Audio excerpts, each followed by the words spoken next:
नमस्कार दोस्तों, एक बार फिर से आप सभी का बहुत बहुत स्वागत अभिनंदन और आभार व्यक्त करते हैं इस खास कार्यक्रम में जिसका नाम है कौन बनेगा चैंपियन यानी कि केबीसी में।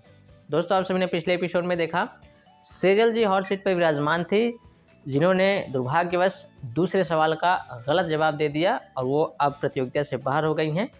तो दोस्तों, बारी आ गई है एक और फास्ट फिंगर खेलने की। सबसे पहले सबसे तेज़ जिनका जवाब आ जाएगा वो हमारे सामने हॉट सीट पर विराजमान हो जाएंगे। खेल को आगे बढ़ाने से पहले दोस्तों आप सभी से रिक्वेस्ट है, प्रार्थना है, अनुरोध है, चैनल पर नए हैं तो चैनल को सब्सक्राइब करिए, वीडियो को लाइक करिए और दोस्तों ज़्यादा से ज़्यादा शेयर करिए। आपके मन में कोई सुझाव हो, कोई विचार हो जो आप हमें देना चाहते हैं उसे आप कमेंट बॉक्स में दे सकते हैं। चलिए रेडी हो जाइए कंटेस्टेंट, ये रहा आपका फर्स्ट फिंगर सवाल। वर्ष का आखिरी महीना कौन सा होता है? दिसंबर इज द राइट आंसर। सबसे पहले जवाब दिया है संजना जी ने, जोरदार तालियां हो जाए संजना के लिए।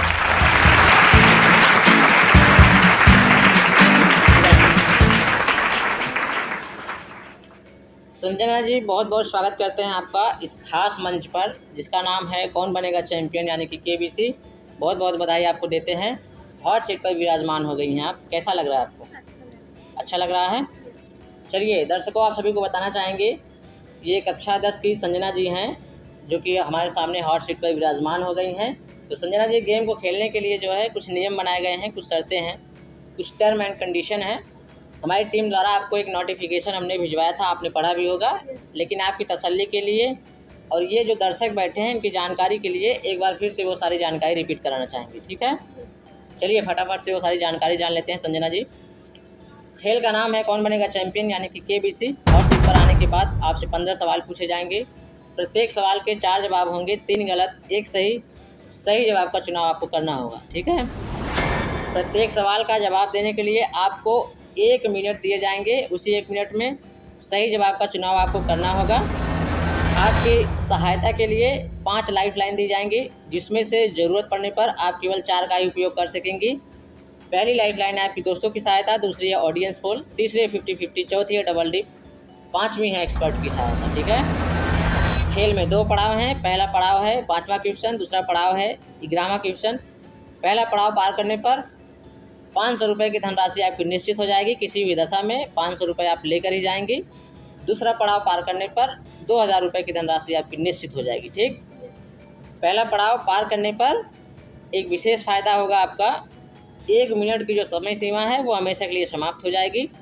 आपके पास समय ही समय होगा किसी भी सवाल का जवाब देने के लिए। ठीक है, चलिए एक महत्वपूर्ण जानकारी आपको बताना चाहेंगे संजना जी। यदि आपके पास कोई लाइफ लाइन ना हो और आपको जवाब भी न श्योर हो, उस दशा में गेम को क्विट कर सकते हैं, यानी खेल छोड़कर जा सकते हैं। आपकी जीती गई धनराशि वहीं पर सेफ हो जाएगी। ठीक है, बाकी वो आपकी अपनी मर्जी है। आगे हम आपको नहीं रोकेंगे इस खेल को खेलने से। ठीक है, और कोई जानकारी लेना चाहेंगे? नहीं सर। खेल को शुरू किया जाए। चलिए जोरदार तालियां हो जाए, हम लोग खेल को शुरू करेंगे। चलिए संजना जी खेल को शुरू कर रहे हैं, बहुत ही ध्यान से खेलिएगा। पहला सवाल ये रहा आपकी स्क्रीन को।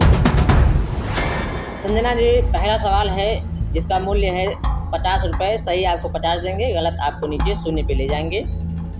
आधार नंबर कितने अंक का होता है? ऑप्शन सुनिए, ए 12, बी 14, सी 16 या डी 10। सही जवाब आपको 50 देंगे, गलत आपको नीचे 0 पे ले जाएंगे। यदि आप श्योर हों तभी जवाब दीजिएगा, अन्यथा आपके पास 5 लाइफ लाइन है, उनमें से किसी 4 का उपयोग आप कर सकते हैं।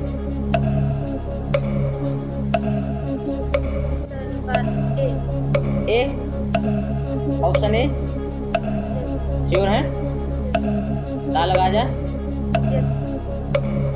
कंप्यूटर महाशय, संजना जी कह रही हैं please lock option A 12 is the right answer.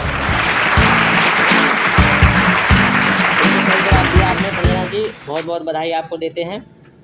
आपने जो है खेल को प्रारंभ कर लिया है और 50 रुपये की धनराशि आपने जीत ली है। ठीक है, बहुत बहुत बधाई आपको देते हैं, अनेकों अनेक शुभकामनाएं आपको देते हैं। बस आप ध्यान रखिएगा, आपके पास ऑप्शन में 5 लाइफ लाइन है, ज़रूरत पड़ने पर उनमें से किसी 4 का उपयोग आप कर सकती हैं। ठीक है, चलिए खेल को आगे बढ़ाया जाए। चलिए संजना जी खेल को आगे बढ़ाते हैं। ये रहा आपकी स्क्रीन के ऊपर अगला सवाल। संजना जी, दूसरा सवाल है जिसका मूल्य है 100 रुपये। सही जवाब 100 देंगे, गलत आपको नीचे 50 पे ले जाएंगे। होर्डिंग शब्द इनमें से किसको मूल रूप से संबोधित करता है? ऑप्शन सुनिए। ए प्रसार, बी विस्तार, सी विचार या डी प्रचार। सही आपको 100 देंगे, गलत आपको नीचे 50 पे ले जाएंगे।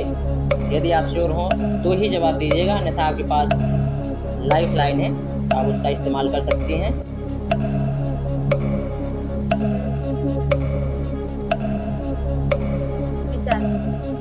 विचार। ऑप्शन सी, बी, सी। श्योर हैं?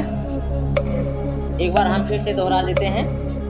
होर्डिंग शब्द इनमें से किसको मूल रूप से संबोधित करते हैं? आपके पास ऑप्शन है ए प्रसार, बी विस्तार, सी विचार, डी प्रचार। आप कह रही हैं ऑप्शन सी विचार, राइट? ताला लगा दें।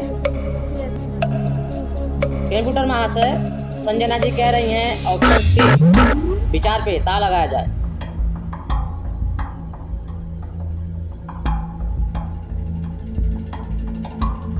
संजना जी आपको बताना चाहेंगे ये गलत जवाब है। अभी तो आपके पास ऑप्शन में सभी लाइफ लाइनें सेफ हैं। हम बार बार आपको बता भी रहे थे कि आप श्योर हों तभी जवाब दीजिए, अन्यथा आप लाइफ लाइन की सहायता ले सकती हैं। लेकिन आपने ऐसा किया नहीं, जवाब दिया और अब जवाब भी गलत हो गया आपका। संजना जी एक बार सवाल को फिर से रिपीट करते हैं। होर्डिंग शब्द इनमें से किसको मूल रूप से संबोधित करता है? ऑप्शन है ए प्रसार, बी विस्तार, सी विचार, डी प्रचार। आपने कहा सी विचार, जो कि गलत जवाब था। इसका जो सही जवाब है वो है ऑप्शन डी प्रचार। होर्डिंग जो है वो मूल रूप से प्रचार को संबोधित करता है। आपने कई बार न्यूज़पेपर वगैरह में आपने सुना भी होगा, जो किसी नुक्कड़ चौराहे पर जो बैनर लगाए जाते हैं उसी को होर्डिंग कहा जाता है। आपने तो खेल शुरू होने से पहले ही समाप्त कर दिया संजना जी। खैर कोई बात नहीं, निश्चित रूप से आप यहाँ से 50 रुपये लेकर ही जाएंगे, ठीक है? जोरदार तालियां दे रहे हैं। संजना जी आपने जीता है 50 रुपये, वो हम आपको भी दे देते हैं। ये लीजिए आपकी किसी गई धनराशि।